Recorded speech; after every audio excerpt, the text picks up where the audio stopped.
pamatay. Wala ka sa kayong pagkat. Rin, idam po rin. Idam mo.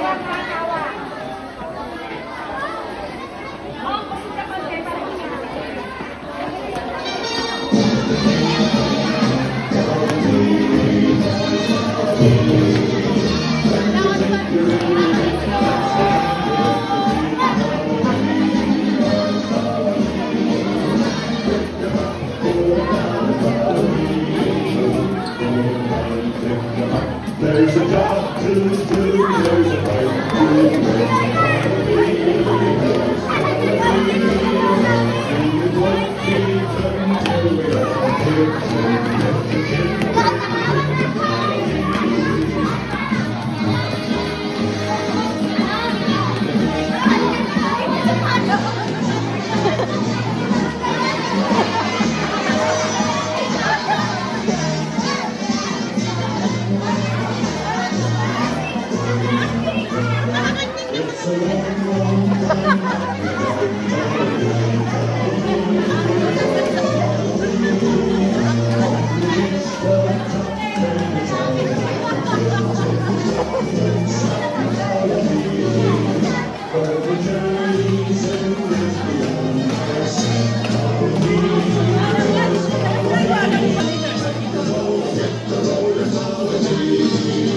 Patrol leaders, usog pa rin sa gitna.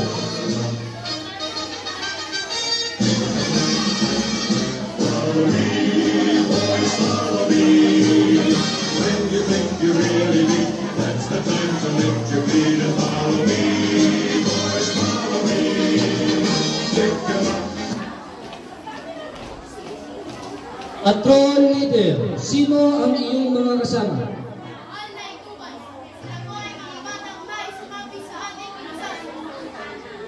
Sila ba'y nakahandang tumalima at sumunod sa ating mga tuntunin at patakaran?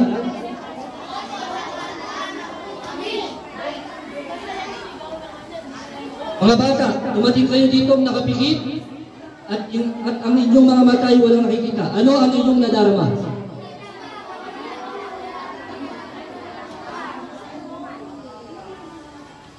Ganyan nga ang inyong mararamdaman at ganyan din ang kalagayan ng mga kabataan sa ngayon. Hindi nila alam ang landas na dapat nilang kahakin. Nalilito sila sa kanilang mga nakikita. At marami sa kanila ang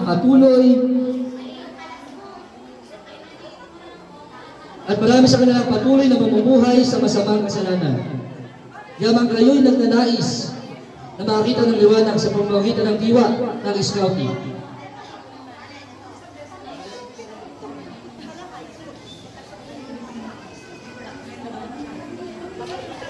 Sige, tanggalin na ang mga piling sa inyong mga mata.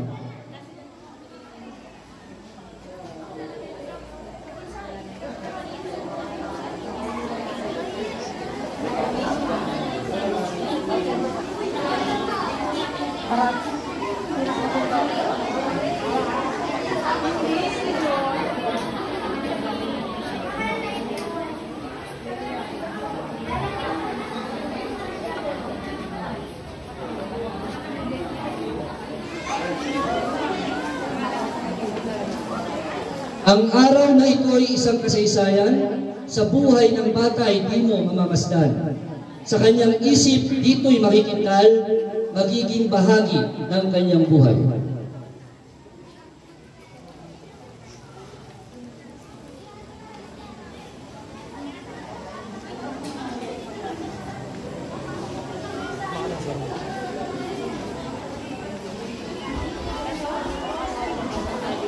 Bawat isa sa ating nakakalastas sa paghubog ng ugali ng isang batayan, madaling putukin ang isang halaman sa isang matandang bakulat ng tadya.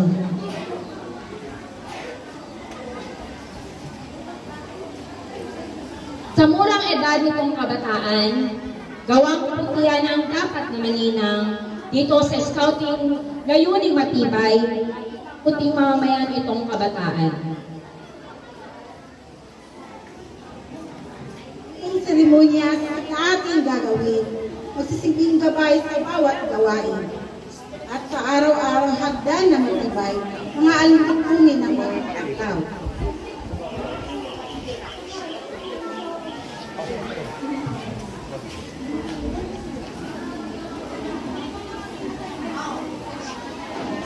Ang kandilang ito'y sumasagisag ng pangunahing layunin nitong kapisanan, magiging kasangkapan sa kanilang landas at tanglaw sa mabuti, sa masama ay kalasan.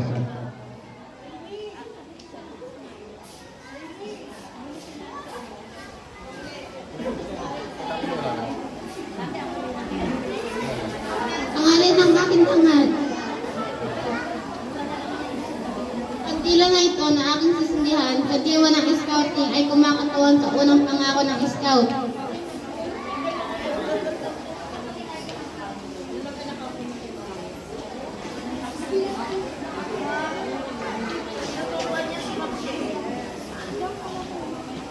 Ang alin ng aking dangal ay gagawin kong aking makakaya upang tumupad sa aking tungkulin sa Diyos at sa bayan at sundin ang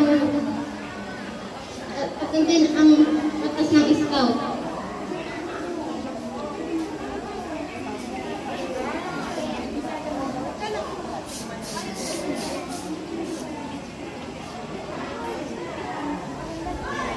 Hindi lang ito na aming sisindihan sa diwa ng scouting ay kumakatawan sa kalawang pangako ng scout.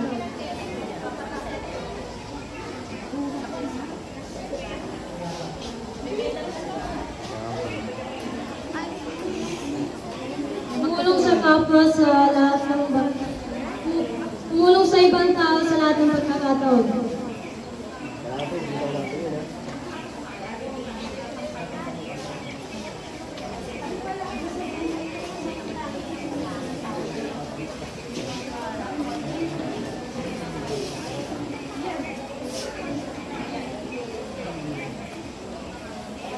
Ang kandilang ito na aking sisindihan sa diwa ng scouting ay kumakatawan sa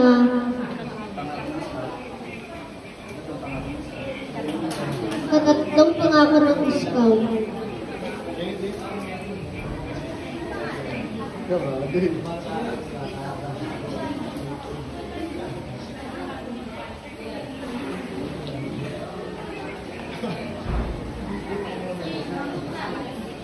Kamalagiin, malakas ang aking katawan, gising ang isipan at marangal ang asal.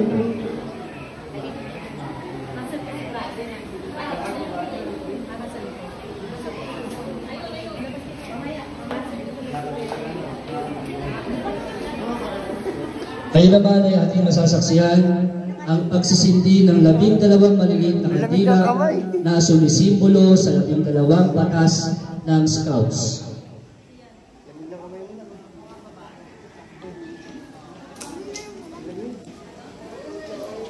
Ang scout ay mapagkakatiwalaan. Ang scout ay nagsabi ng katotohanan, upad siya sa kanyang pangako. Ang pagiging matapat ay bahagi ng kanyang pag-uugali. Siya ay maasahan ng ibang tao.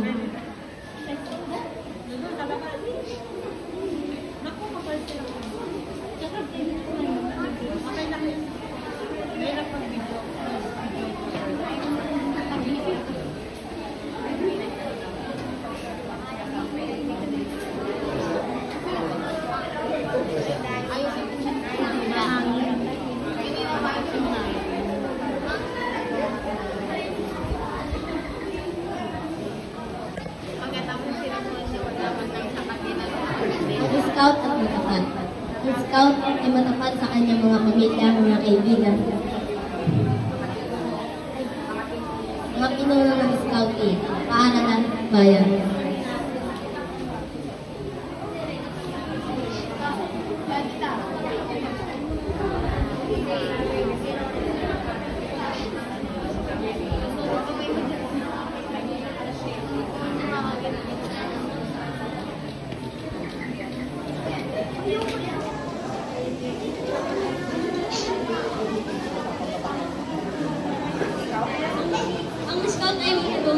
Ang scout ay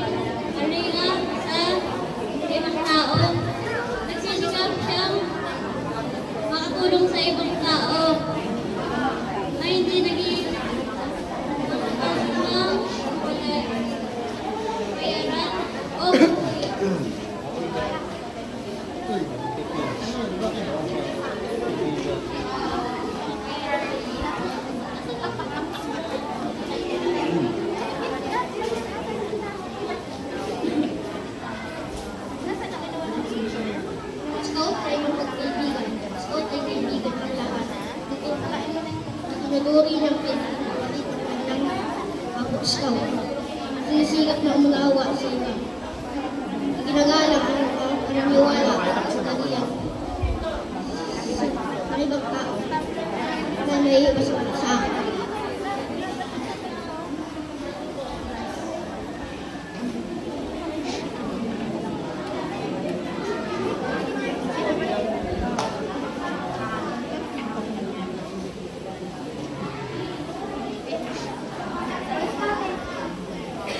Ang scout ay magalang. Ang scout ay magalang sa sinama o ang gulang nito o katayuan. Alam niya na ang mabuting pag-uugali ay dahil sa magandang pagkakasunduan ng mga tao.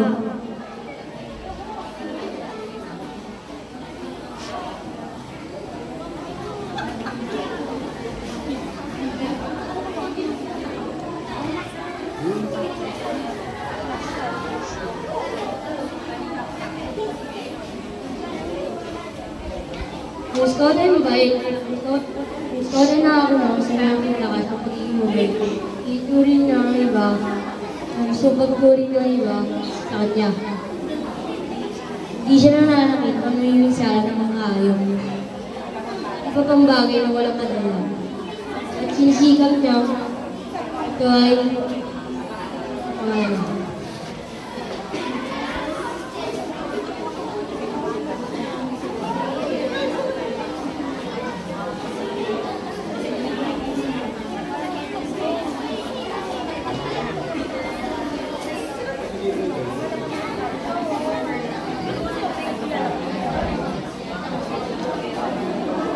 Ang scout ay masunurin. Ang scout ay sumusunod sa mga alintuntunin ng kanyang pamilya, paaralan at tropa. Sumusunod siya sa mga batas sa kanyang pamayanan at bayan. Kung inaakala niyang may mga alintuntunin hindi tama, sinusunod niya at hindi sinusuway. Ngunit sinisikap niya na bago iyon sa matiwasay na pamamaraan. Rinso kung paglaruan niya.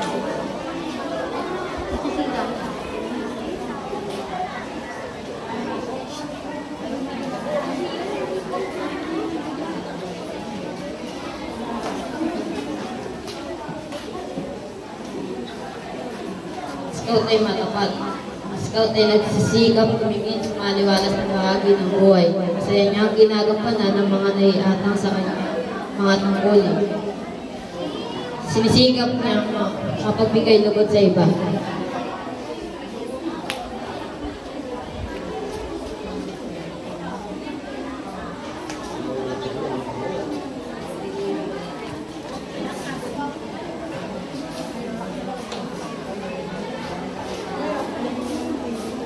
Ang scout ay matipid. Ang scout ay gumagawa upang matasaktan niya ang kanyang sarili at upang makatulong sa iba. Pinapangalagaan niya at ginagamit ng gusto ang mga likas yaman. Maingat niya sa paggamit ng kanyang panahon at ari-arian.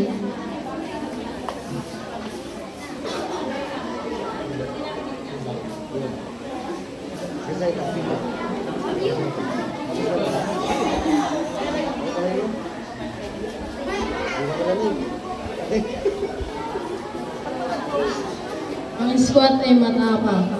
Ang scout ay matapang. Ang scout ay may lakas loob na humarap sa panganib. Kahit may taglay siyang pangamba, siya ay naninindigan sa mga inaakala niyang tama at matuwid sa kabila ng pananaw ng iba.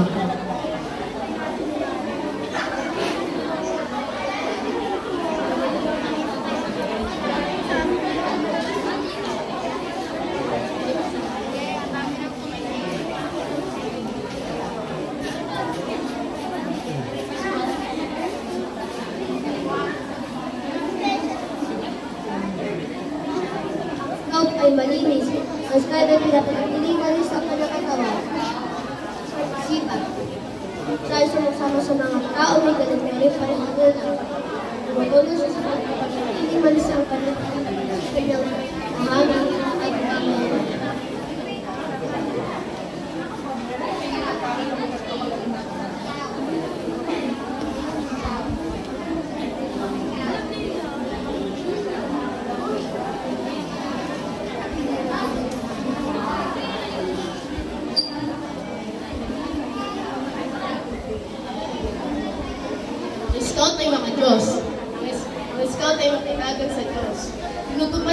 kanyang mga tungkulin sa kaniyang pananampalataya. Ginagalang niya ang paniniwala ng iba sa kanilang pananampalataya.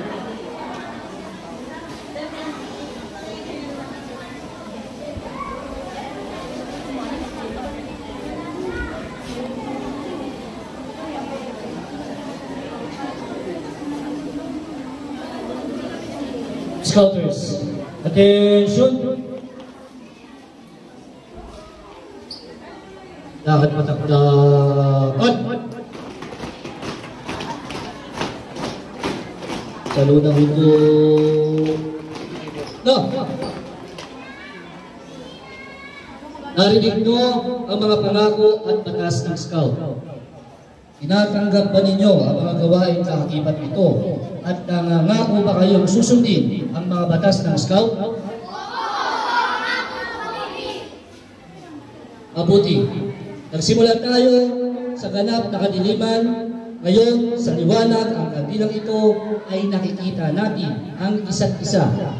Naway papaliwanagin ng mga pangako at batas na ito ang ating landas. Ibalin niyo ngayon ang inyong pansin sa ating watawat.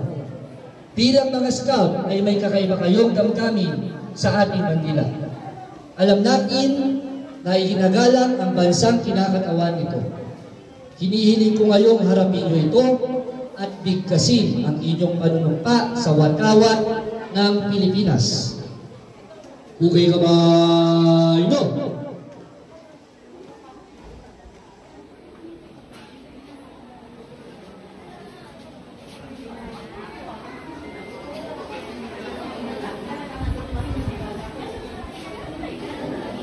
Ako'y nakangako magtatapat sa watawat ng Pilipinas.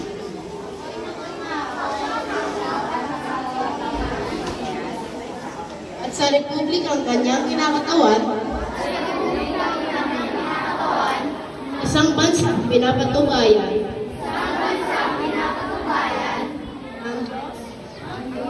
at buo at inahat na may kalayaan at katarungan para sa lahat.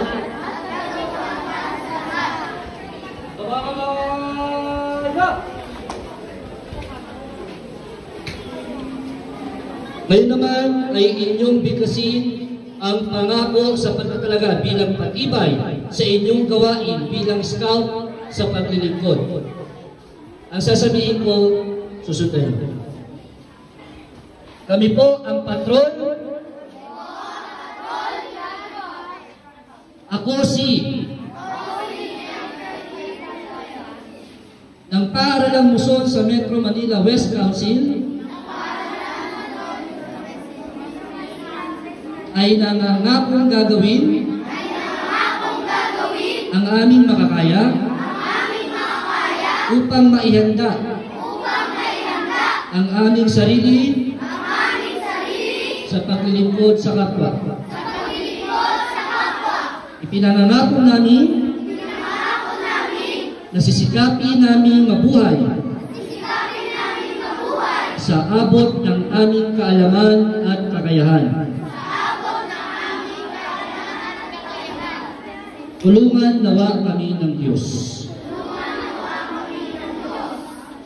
Ngayon naman ay sabay-sabay natin saksiyan na tanggapin ng mga batang Scouts ang kanilang mga ninong at ninang. Ngayon po mga ninong at ninang, maaari na pong lapitan ang inyong mga inaanak na batang Scouts.